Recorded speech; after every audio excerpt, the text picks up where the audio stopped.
মাতটো ভালকে ৰ'ব দেই।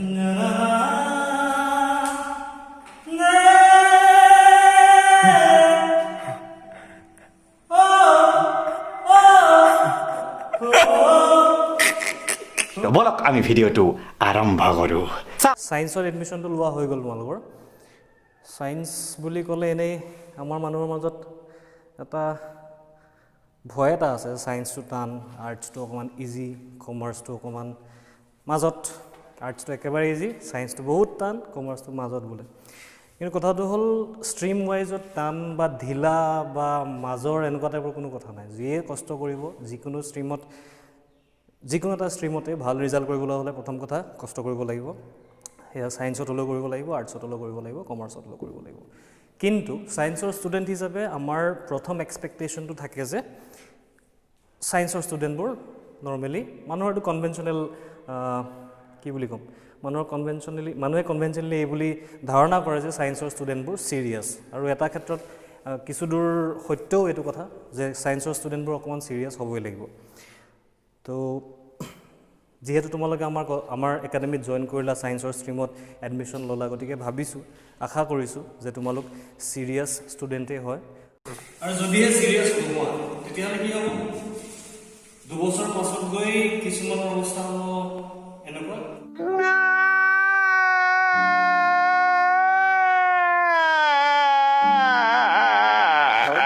আৰু কিছুমানৰ অৱস্থা হ'ব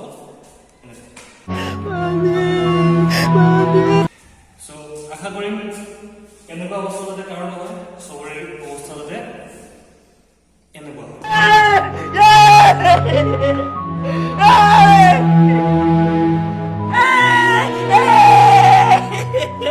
Okay? So, let me introduce myself. I am Plavon Falsadia. I am a faculty of Science, Department of Chemistry, Kolkata Academy. I graduated from Cotton College, Guwahati. Then after that, I got my MSc degree from Guwahati University. Then I completed one project at Cotton College under the funding of Aztec. Then I joined this education sector, and after that, for the last 5 years, I've been teaching chemistry. So science যেহেতু তোমালোকে admission লৈছা, গতিকে তোমালোকৰ হয়তো কিছুমানৰ সপোন আছে যে ডক্টৰ হ'ম, কিছুমানে ভাবিবা ইঞ্জিনিয়াৰ হ'ম, ৰাইট?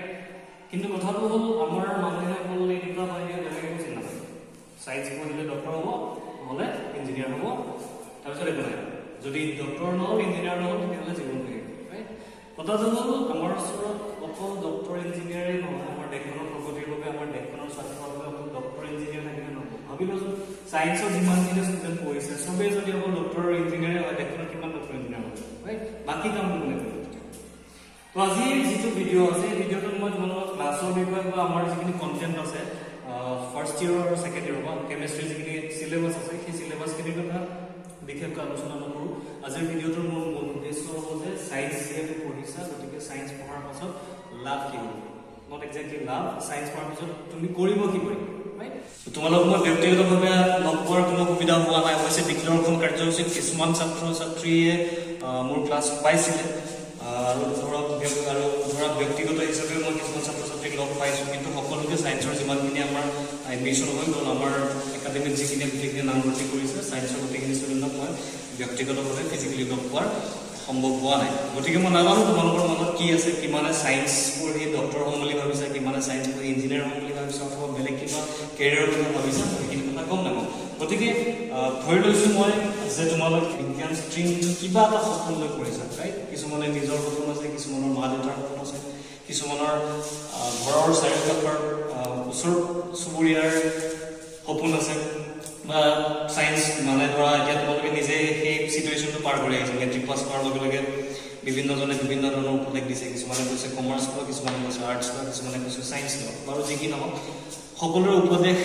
নিজৰ মনৰ ইচ্ছা আৰু মা দেউতাৰ মনৰ ইচ্ছা সকলোখিনি মিলাই লৈ তোমালোকে শেষত এটা ডিচিশ্যন ল'লা যে তোমালোকে ছায়েন্স ষ্ট্ৰীমত পঢ়া শুনা কৰিবা। এতিয়া ছায়েন্স ষ্ট্ৰীমত পঢ়া শুনা কৰাৰ লগে লগে এটা কথা, প্ৰাথমিক কাম কি হ'ব? প্ৰাথমিক কাম হ'ব যে দুটা প্ৰশ্ন সদায় নিজৰ লগত ৰাখিব। কি প্ৰশ্ন দুটা এই প্ৰশ্ন দুটা হ'ল কি আৰু কিয় লাগে এই দুটা প্ৰশ্ন কাৰণ কি আৰু কিয় এই দুটা প্ৰশ্নৰ ওপৰতে ভিত্তি কৰি কেমিষ্ট্ৰি বুলি নহয় ফিজিক্স বুলি নহয় সমগ্ৰ সায়েন্সৰ যিমানখিনি বিষয় আছে গোটেই বিষয়কেইটা এই দুটা প্ৰশ্নৰ ওপৰতে ভিত্তি কৰি গঢ় লৈ উঠিছে গতিকে বিজ্ঞানৰ ভাল ছাত্ৰ হ'ম বুলি যদি ভাবিছা তেতিয়াহ'লে গোটেই জীৱনত তোমালোকে আজিৰ পৰাই দুটা প্ৰশ্ন সদায় ৰাখিব লাগিব এই প্ৰশ্ন দুটা হ'ল কি আৰু কিয় এতিয়া সেই কথাটো তোমালোকে আৰম্ভ কৰিব লাগিব এই মুহূৰ্তৰ পৰাই মানে মই কৈছো যে এই ভিডিঅ'টো চাই থকা মুহূৰ্তৰ পৰাই প্ৰথম প্ৰশ্ন কি এই প্ৰশ্নটো কেনেকৈ এপ্লাই হ'ব এই সলিউশ্যনটোৰ লগত এনেকৈ এপ্লাই হ'ব যে তুমি কি চাই আছা ভিডিঅ' চাই আছা ইউটিউবত এটা এডুকেশ্যনেল ভিডিঅ' চাই আছা য'ত কেমিষ্ট্ৰি ডিপাৰ্টমেণ্টৰ এজন টিচাৰে কল্পতৰু একাডেমীৰ তোমালোকক বিজ্ঞানৰ বিষয়ে কিবা কথা ক'ব পাৰে বুলি তোমালোকে ভাবিছা কাৰণ একেলগে ভিডিঅ'টো মানে কি কথা ক'ব পাৰে কি আহিব ভিডিঅ'টোৰ বিষয়ে গম নোপোৱা কিন্তু প্ৰথম প্ৰশ্নটোৰ উত্তৰটো হ'ল যে তোমালোকে এটা ভিডিঅ' চাই আছা য'ত এডুকেশ্যনেল কিছুমান কথা পোৱাৰ তোমালোকে আশা কৰিছা দ্বিতীয় কথাটো হ'ল কিয় চাই আছা কিয় প্ৰশ্নটোৰ উত্তৰটো সেই একেখিনিয়ে হ'ব যে তোমালোকে নতুন কিবা এটা কথা শিকিম বুলি আশা কৰি পিনি এই ভিডিঅ'টো চাই আছা গতিকে এনেধৰণে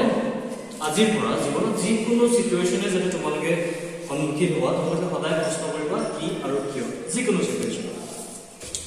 ঘৰত এতিয়া ধৰা ক্লাছটো কৰাৰ পিছত মায়ে চাহ একাপ দিব কি খাইছা চাহ খাইছা কিয় খাইছা কাৰণ চাহ কাপ খালে অকণ টোপনি ভাঙিব কিবা হ'ব নহয় ভাত দিলে ৰাতি কি খাইছা ভাত খাইছা কিয় খাইছা কাৰণ জীয়াই আমাক খাদ্যৰ প্ৰয়োজন হয় শক্তি উৎস হিচাপে আমি খাদ্য ব্যৱহাৰ কৰোঁ সেই খাদ্যৰ এটা প্ৰধান অংগ হিচাপে আমি ব্যৱহাৰ কৰোঁ ভাত ঠিক তেনেধৰণে সকলো চিটুৱেশ্যনতে কি আৰু কিয় প্ৰশ্ন যদি উত্তৰ বিচাৰিবলৈ চেষ্টা কৰা তেনেহ'লে লাহে লাহে তোমাৰ জীৱনত লাহে লাহে তোমাৰ মনত এটা বৈজ্ঞানিক মানসিকতাৰ সৃষ্টি হ'ব যিটো সৃষ্টি হ'ব নহয় আচলতে বৈজ্ঞানিক মানসিকতাৰ উৎকৰ্ষ সাধন হ'ব বৈজ্ঞানিক মানসিকতা সকলোৰে আমাৰ মনৰ ভিতৰত থাকেই কথাটো হ'ল আমি যিমানে ডাঙৰ হৈ যাওঁ সিমানে এই কথাবোৰ কি কিয় কেনেকৈ এনেকুৱা ধৰণৰ প্ৰশ্নবোৰ কৰিবলৈ আমি পাহৰি থাকোঁ মন কৰিবা সৰুতে তুমি যেতিয়া আছিলে তেতিয়া নতুনকৈ সকলো বস্তু যেতিয়া নতুনকৈ চিনাকি হৈছিল তেতিয়াহ'লে মা বা দেউতাক বা যিকোনো ডাঙৰ মানুহক সদায় প্ৰশ্ন কৰিছিল এই বস্তুটো কি হয় কিয় হয় কেনেকৈ হয় ৰাইট চ' গতিকে আমি ক'ব পাৰোঁ যে বৈজ্ঞানিক মানসিকতা আমাৰ মাজত থাকেই কথাটো হ'ল তাক আমি কিমানখিনি উৎকৰ্ষ সাধন কৰিব পাৰোঁ তাৰ ওপৰতে ডিপেণ্ড কৰিব আমি জীৱনত কিমান সফল হ'ব পাৰোঁ আৰু বিশেষকৈ বিজ্ঞান বিষয়টোত যদি সফল হ'ব বিচাৰিছে বিজ্ঞানৰ যদি এজন ভাল ছাত্ৰ হ'ব বিচাৰিছে তেতিয়াহ'লে এই প্ৰশ্নকেইটা আৰু অকল কি আৰু কিয় বুলিয়ে নহয় বাকী সকলো ধৰণৰ WH question how when what where সকলো ধৰণৰ প্ৰশ্নৰ উত্তৰ আমি বিচাৰিবলৈ চেষ্টা কৰিব লাগিব ঠিক আছে তো বিজ্ঞানৰ কথা যেতিয়া আমি আৰম্ভ কৰিছোঁ এতিয়া তেতিয়াহ'লে কথাটো হ'ল যে বিজ্ঞানৰ ক্ষেত্ৰত আমি একেটা কুৱেশ্যন দিব লাগিব বিজ্ঞান কি আৰু বিজ্ঞান কিয় তো তাৰে প্ৰথম প্ৰশ্নটোৰ উত্তৰ হিচাপে যদি আমি ক'বলৈ বিচাৰোঁ তেতিয়াহ'লে বিজ্ঞান কি হয় বিশেষ জ্ঞান বিজ্ঞান মানে দুটা শব্দ যোগ হ'ব ইয়াত জ্ঞান বিশেষ জ্ঞান কি বিশেষ জ্ঞান বিজ্ঞান জনাৰ আগতে জানিব লাগিব জ্ঞান কি বস্তু কি হয় আমাৰ পৃথিৱীখন বা আমাৰ ব্ৰহ্মাণ্ডখনৰ বিষয়ে আমাৰ যি অনুভূতি আমাৰ যি এক্সপিৰিয়েঞ্চ আমাৰ যি ফিলিংছ সেয়া হ'ল জ্ঞান আৰু সেই জ্ঞানসমূহকে যেতিয়া আমি প্ৰণালীবদ্ধভাৱে অধ্যয়ন কৰিম সেয়াই হ'ব বিজ্ঞান তেতিয়াহ'লে আমি বিজ্ঞানৰ কি বুলি ক'ব পাৰোঁ চায়েন্সক কি বুলি ক'ব পাৰোঁ চায়েন্স হ'ল systematic study of nature. Okay, systematic study of nature is science. Prakritir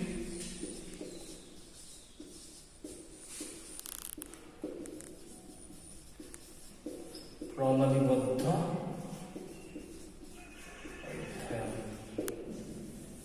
কি হয়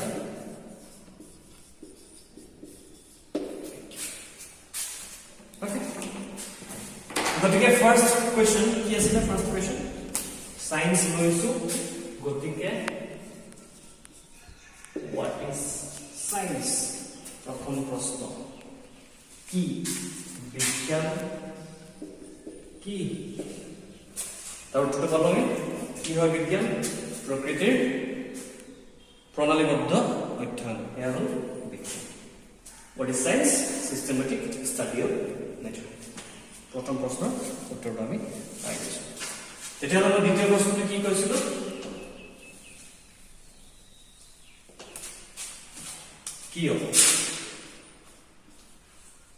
কিয় পঢ়িছো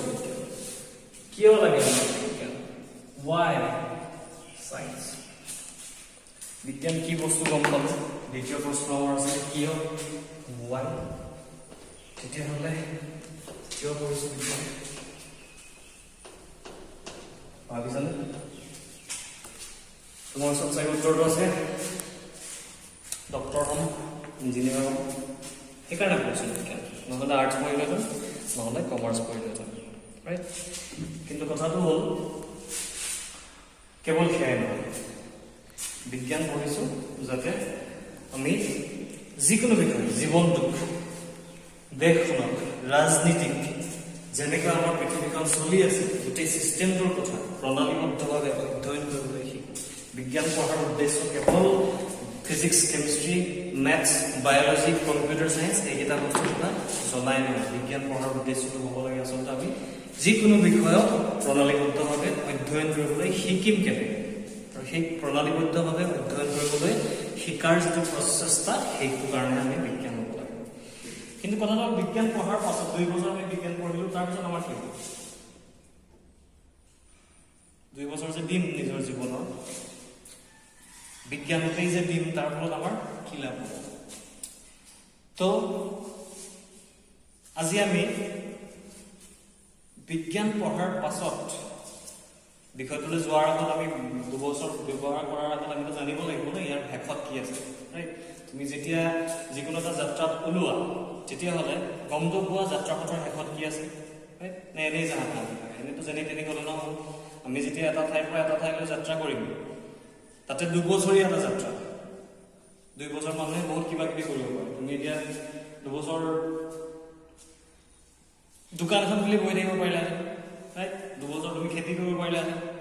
কিন্তু কথাটো হ'ল তুমি 2 বছৰ কি কৰিব লাগিছে 2 বছৰ তুমি সায়েন্স পঢ়িব লাগিছে গতিকে সায়েন্স 2 বছৰ পঢ়াৰ পাছত তুমি গৈ ক'ত পাবগে ইয়াৰ নেক্সট ডেষ্টিনেশ্যনটো কি হ'ব কাৰণ স্কুলত যেতিয়া তোমালোক এডমিশ্যন দিছিলে LKG UKG primary pre primary class 1 2 হোৱাটেভাৰ যিকোনো ক্লাছত যেতিয়া তোমালোক ফাৰ্ষ্ট এডমিশ্যন দিছিলে প্ৰথম দিনা যেতিয়া গৈছিলা যাওঁতে চাগে কান্দিছিলা ৰাইট লাহে লাহে স্কুলখন ভাল লগা হ'ল এনেকুৱা ধৰণৰ কথা তেনেকৈ 10 বছৰ পাৰ হৈ গৈছিল কিন্তু সেই প্ৰথম যেতিয়া তুমি স্কুললৈ গৈছিলা সেই সময়ত তোমাৰ এইটো ভবাৰ কোনো ধৰণৰ বয়সো নাছিল মানসিকভাৱে তুমি ইমান বিকশিত হোৱা নাছিলা যে 10 বছৰ যে পঢ়িম তাৰপিছত গৈ পিনি ক'ত পামগৈ এইটো কথা কেতিয়াও ভবা নাছিলা নভবাকে ইমানখিনি আহি পিনি তুমি পালা কিন্তু কথাটো হ'ল ইয়াৰ পিছৰ পৰা যিখিনি পদক্ষেপ ল'বা তুমি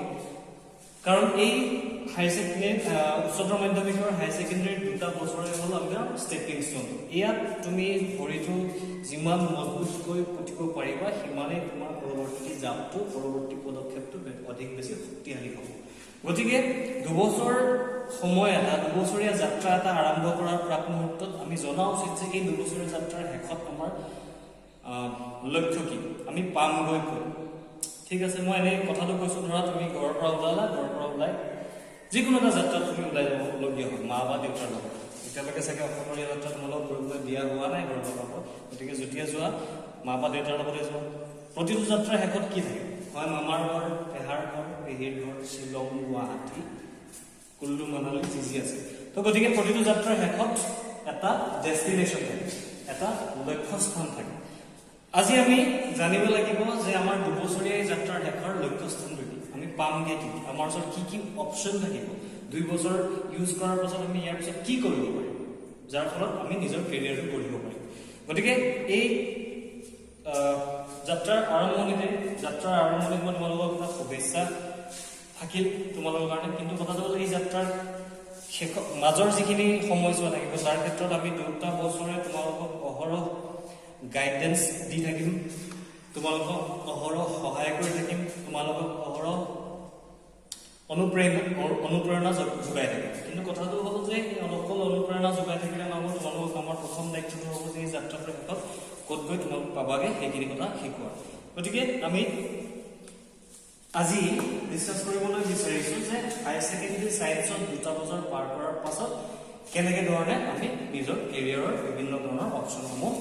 গ্ৰহণ কৰিব পাৰোঁ এতিয়া কথাটো হ'ল তোমালোকে এডমিশ্যন লওঁতে তোমালোকক দুটা কথা হৈছিল ফাৰ্ষ্ট হ'ল যে তোমালোকে আছামিজ ল'বা নে অল্টাৰনেটিভ ইংলিছ ল'বা সেইটো ফাৰ্ষ্ট কথা সেইখিনি কোৰ সাবজেক্টত গুচি গ'ল সেকেন্ড অপচনটো তোমালোকক সোধা হৈছিল তুমি মেথছ ল'বা নে বায়োলজি ল'বা নে কম্পিউটাৰ সায়েন্স ল'বা গতিকে নিজেই তোমালোকে হয় কম্পিউটাৰ সায়েন্স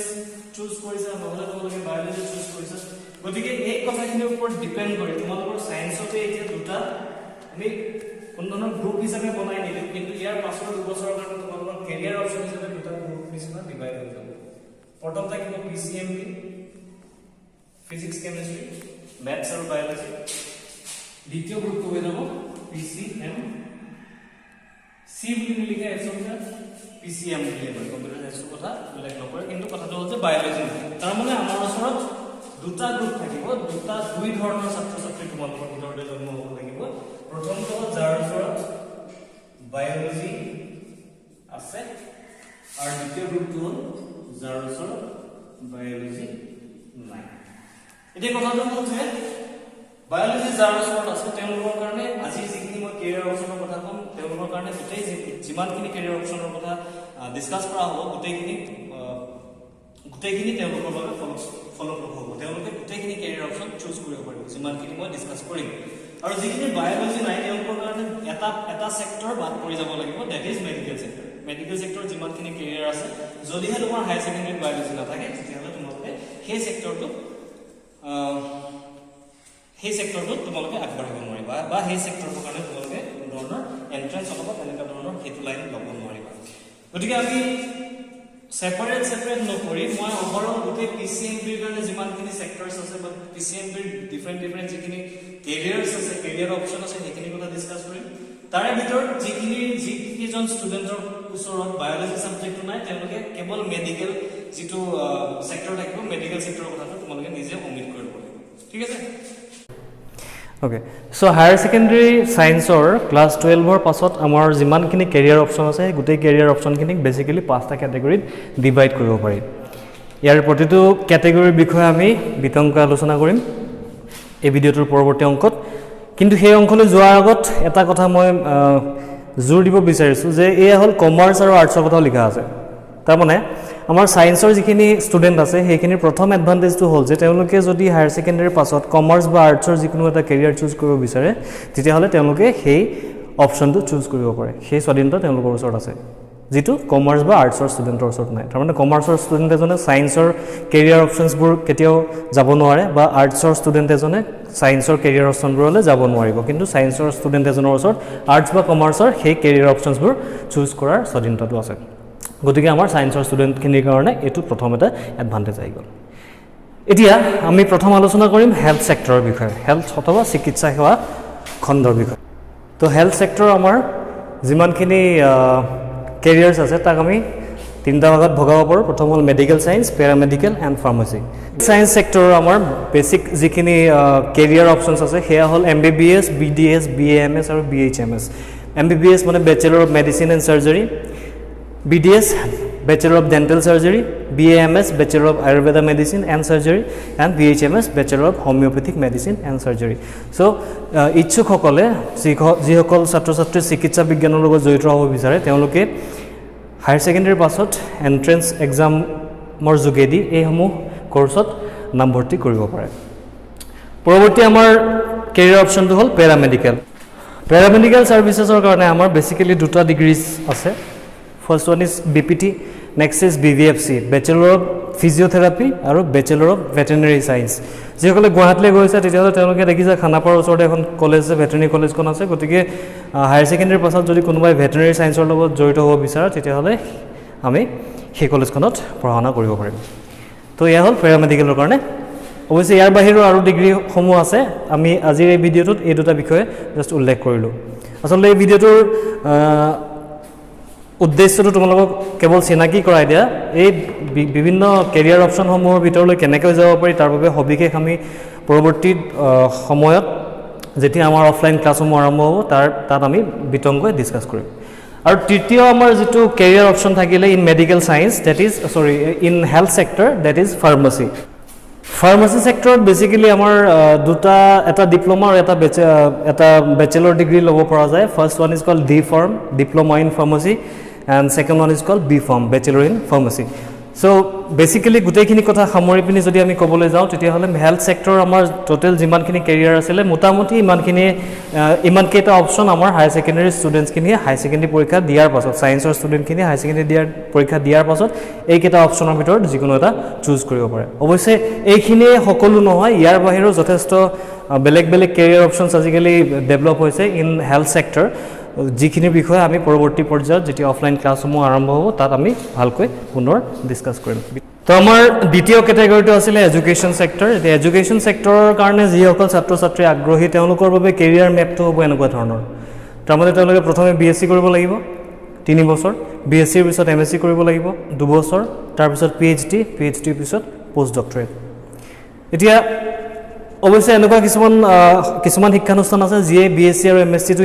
ইন্টিগ্ৰেটেড হিচাপে ইন্টিগ্ৰেটেড কোৰ্স হিচাপেও আমাক প্ৰভাইড কৰে গতিকে ইচ্ছুকসকলে প্ৰৱেশ পৰীক্ষাৰ যোগেদি ইন্টিগ্ৰেটেড কোৰ্সসমূহত ভৰ্তি কৰিব পাৰে য'ত তেওঁলোকৰ বিএসসি আৰু এমএসসি ডিগ্ৰীটো একেলগতে হৈ যাব সো এমএসসিৰ পিছত বিভিন্ন বিশ্ববিদ্যালয়সমূহ আছে আইআইটি সমূহ আছে সেই সমূহত তেওঁলোকে পিএইচডি কৰিব পাৰে পিএইচডিৰ ফলত যিসকল ডক্টৰেট ডিগ্ৰী যেটো কোৱা হয় আমাৰ পিএইচডি কমপ্লিট কৰা সকলক ডক্টৰেট ডিগ্ৰী লাভ কৰিব ডক্টৰেট ডিগ্ৰী লাভ কৰাৰ পাছত নেট আৰু স্লেট বুলি দুটা এক্সাম আছে নেশনেল এলিজিবিলিটি টেষ্ট আৰু ষ্টেট লেভেল এলিজিবিলিটি টেষ্ট সেই পৰীক্ষা দুটাত পাছ কৰিলে তেওঁলোকে বিভিন্ন মহাবিদ্যালয় আৰু বিশ্ববিদ্যালয়সমূহৰ প্ৰবক্তা অধ্যাপক ইত্যাদি পদত অধিষ্ঠিত হ'ব পাৰে আৰু পিএইচডিৰ পাছত ফাৰ্দাৰ ষ্টাডিৰ কাৰণে আমাৰ থাকি গ'ল পোষ্ট ডক্টৰেট এতিয়া বিএসসি কৰিবৰ কাৰণে আমাৰ বেসিক সাবজেক্ট সায়েন্সৰ যিখিনি সাবজেক্ট আছে that is physics chemistry maths biology অৱশ্যে বায়োলজিটো বিএসসিত দুটা ভাগত আকৌ পুনৰ ডিভাইড হৈ যাব বটনি আৰু জুলজি সো বেসিক্যালি চাৰিটা সাবজেক্টৰ ওপৰত আমাৰ তেওঁলোকে হায়াৰ সেকেন্ডাৰী পাছ কৰা ষ্টুডেণ্টসমূহে বিএসসি কৰিব পাৰে অৱশ্যে ইয়াৰ ভিতৰত ইণ্টাৰডিসিপ্লিনাৰী কিছুমান সাবজেক্ট আছে যেনেকৈ বায়োটেকনলজি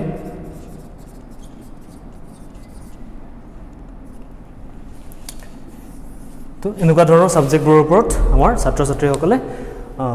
বিএসসি ডিগ্ৰীটো প্ৰথম লাভ কৰিব লাগিব তাৰ পিছত এমএসসি ডিগ্ৰী লাভ কৰিব লাগিব তাৰ পিছত পিএইচডি দেন নেট স্লেট আসলে পিএইচডি অৰ নেট বা স্লেট আছিল আগতে তো নেট বা স্লেট ক্লিয়াৰ কৰিব লাগিব এইখিনি কৰাৰ পিছত বিভিন্ন মহাবিদ্যালয় আৰু বিশ্ববিদ্যালয়সমূহত তেওঁলোকে প্ৰবক্তা বা অধ্যাপকৰ চাকৰিত মকৰল হ'ব পাৰিব আৰু ইণ্টাৰডিসিপ্লিনাৰী সাবজেক্টত আমাৰ বায়োটেকনলজি আছিল এগ্ৰিকালচাৰটো কৰিব পৰা যায় এগ্ৰিকালচাৰ ইউনিভাৰ্চিটি আছে এগ্ৰিকালচাৰ ইউনিভাৰ্চিটি আমাৰ এগ্ৰিকালচাৰৰ ওপৰত বিএসসি কৰিব পৰা যাব তাৰ পিছত মাইক্ৰোবায়োলজি আছে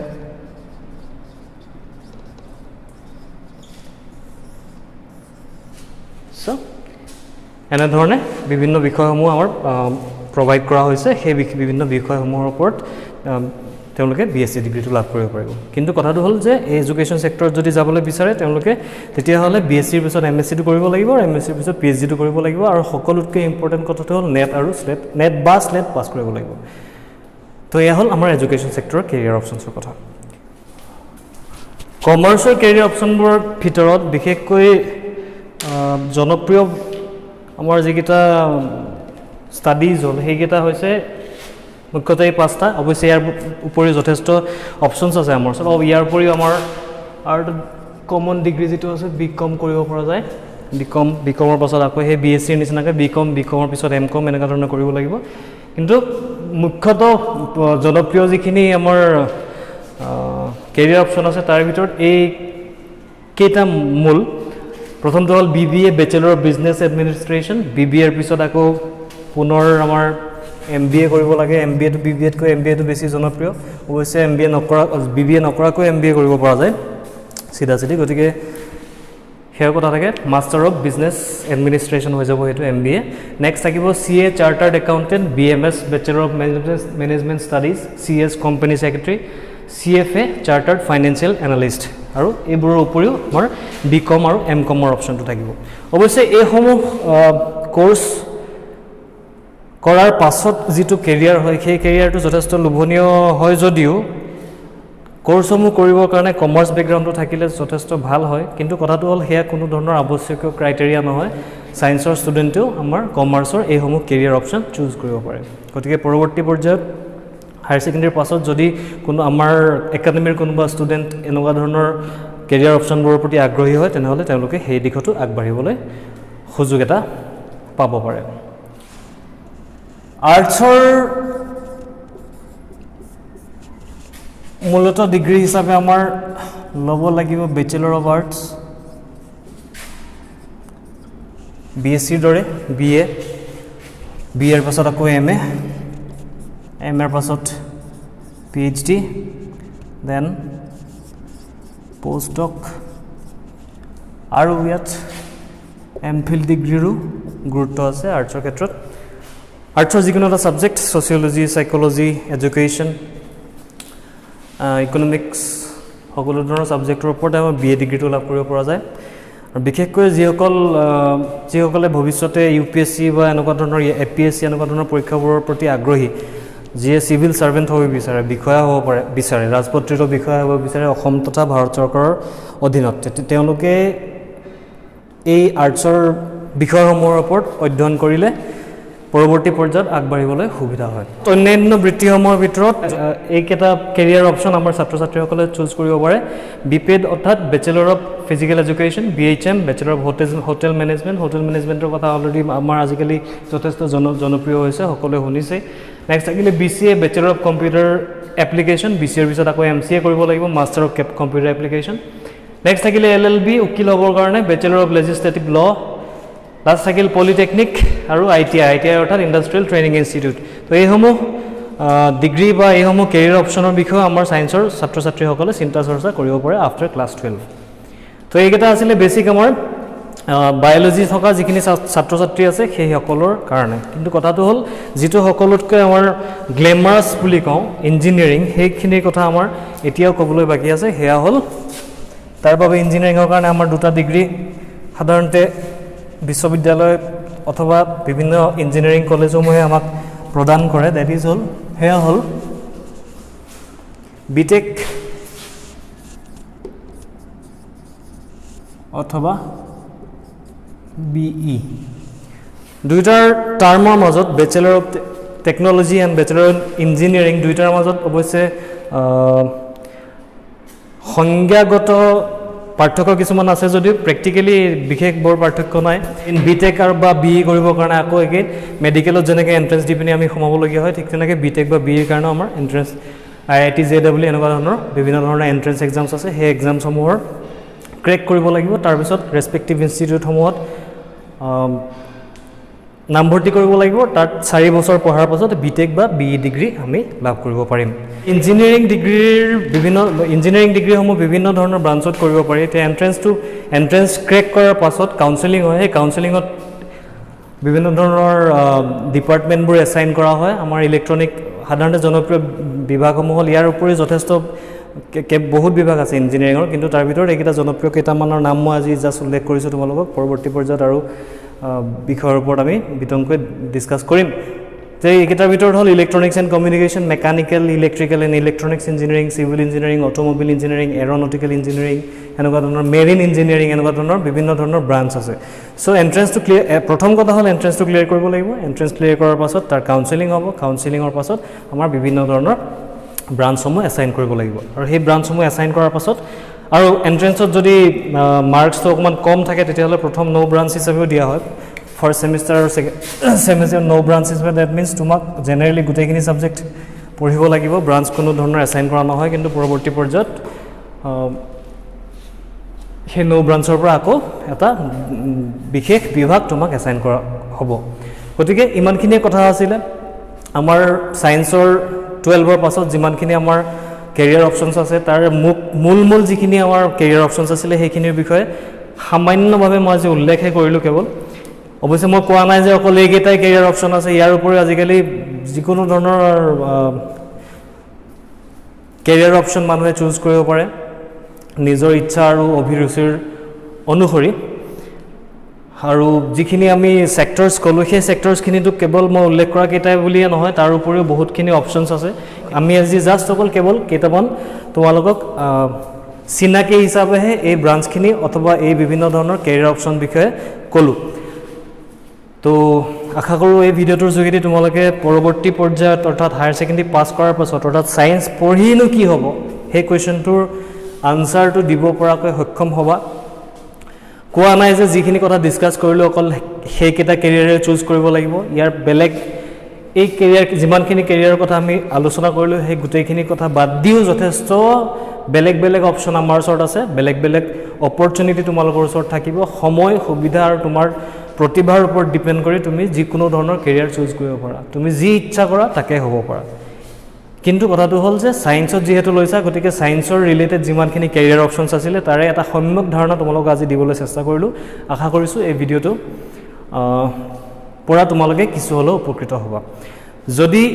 কেৰিয়াৰৰ আজিৰ ভিডিঅ'টোৰ ওপৰত তোমালোকৰ কিবা প্ৰশ্ন সুধিবলগীয়া আছে তেতিয়াহ'লে ভিডিঅ'টোৰ তলত কমেণ্ট ছেকশ্যনত তোমালোকে কমেণ্ট কৰিব পাৰা অথবা হোৱাটছএপ গ্ৰুপত সেই কুৱেশ্যনসমূহৰ বিষয়ে মেছেজ কৰিব পাৰা